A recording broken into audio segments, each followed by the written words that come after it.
The Galactic Council's first cultural exchange with humanity had been proceeding smoothly until Ambassador Zephyr made the mistake of asking about Earth's domestic companions.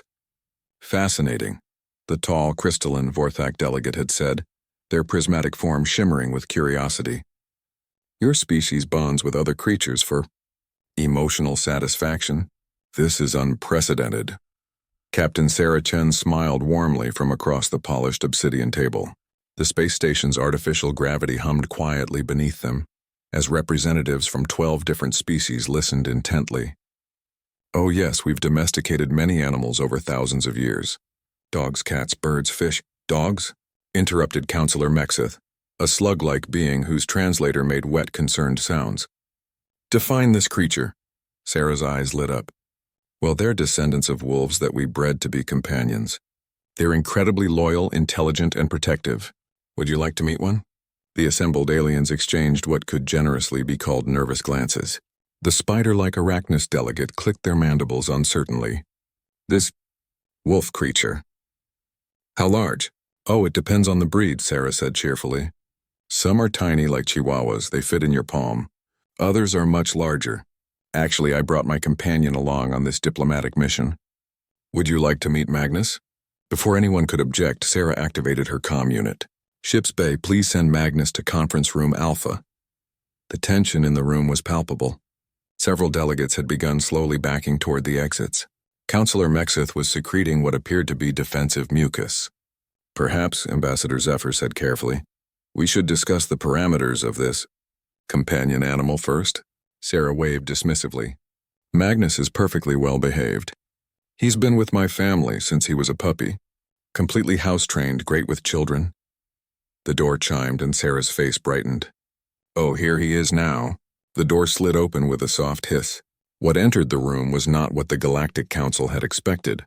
Magnus stood nearly 4 feet tall at the shoulder, his massive frame filling the doorway. His thick gray coat rippled with muscle as he moved, and his amber eyes surveyed the room with calm intelligence. The Irish Wolfhound's head was the size of a small table, and when he panted slightly from the walk, his tongue lolled out between teeth that could crush bone. The silence stretched for exactly 2.7 seconds.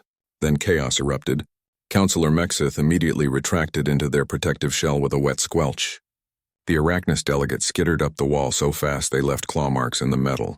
3 of the smaller species simply fainted on the spot, while Ambassador Zephyr's crystalline form flickered through every color of the visible spectrum in rapid succession, their species equivalent of screaming.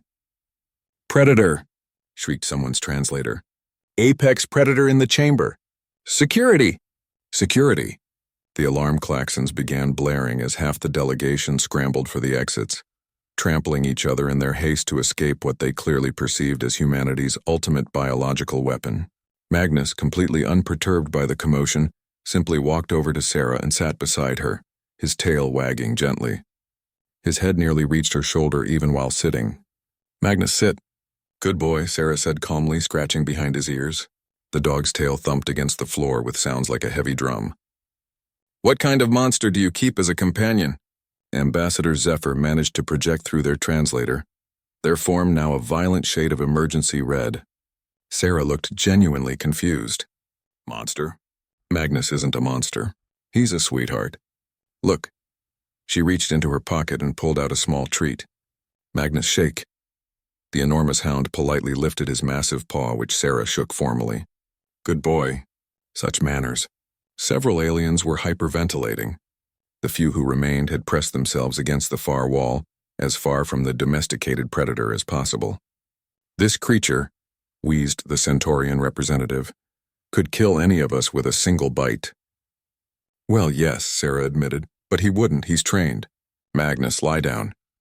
The great dog obediently lowered himself to the floor, though even lying down he remained an imposing presence. His gentle brown eyes surveyed the terrified aliens with what could only be described as mild interest. You see? Perfectly harmless. He's actually quite protective of smaller creatures. At home he plays with our neighbor's kitten. Kitten? Several voices shrieked in unison. Oh, that's another pet. They're much smaller. Humans domesticate multiple apex predators? The question came from somewhere near the ceiling, where several delegates had apparently taken refuge. Sarah paused, considering this perspective for the first time. I suppose when you put it that way, but we don't think of them as predators. They're family. She gestured to Magnus, who had noticed the fear in the room and was doing his best to appear non-threatening by rolling onto his back, exposing his belly. His tail continued wagging. Look, he's trying to show you he's friendly. It's exposing its vital organs as a dominance display. Someone screamed. No, that's actually the opposite. Ambassador Zephyr, still flickering red but making an effort to approach diplomatically, spoke carefully. Captain Chen, are we to understand that humans cohabit with creatures that could easily kill them? Every day, Sarah confirmed. And they protect us, comfort us when we're sad, celebrate when we're happy. Magnus here once scared off a burglar just by barking, but he's also been known to gently carry injured birds to safety. The room fell silent except for the sound of Magnus's tail against the floor. Let me understand, Ambassador Zephyr continued slowly. Humans have taken creatures capable of great violence, convinced them to live peacefully among you, and love them? Sarah's face softened. Love them? Ambassador, we don't just love them. They're family. Magnus has been with us for 8 years. When my daughter had nightmares, he slept beside her bed. When my husband was in the hospital, Magnus wouldn't eat until he came home. They're not just pets, they're partners. She looked around the room at the still terrified faces. The bond between humans and dogs is one of the oldest partnerships in our history. We've evolved together. They've helped us hunt, protected our homes, guided our blind, rescued people from disasters. In return, we've given them food, shelter, medical care, and love. The Vorthak delegate slowly descended from the ceiling, their form shifting to a cautious yellow. You've weaponized loyalty? We've domesticated love, Sarah corrected gently. Magnus, sensing the emotional weight of the conversation, rose and padded over to where Ambassador Zephyr stood.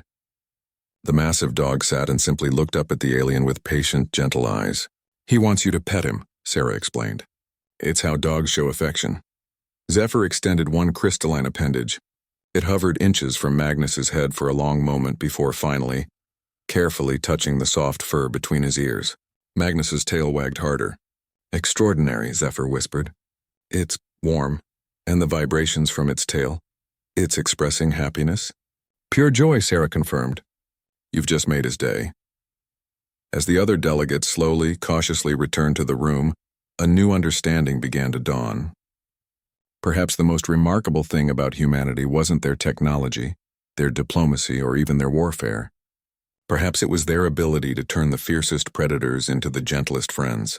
Magnus yawned, a cavernous display that should have been terrifying, and settled down for a nap, completely at peace, surrounded by beings from across the galaxy.